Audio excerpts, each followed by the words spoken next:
గొప్ప శుభవార్తను వినిపించారు. మీకే కృతజ్ఞతలు, మీ ప్రేమను కనపరుస్తూ వచ్చారు. మీ యొక్క హెచ్చరికలు విన్నారు, పశ్చాత్తాపడ్డారు.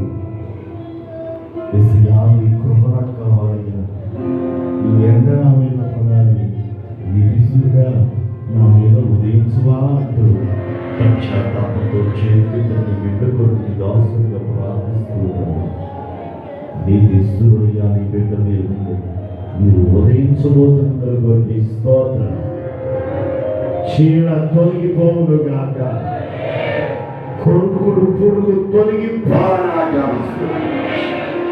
యేసునామములో ప్రతి చీడ తొలగిపోనాక, కృప కలుగును గాక, కృప కలుగును గాక.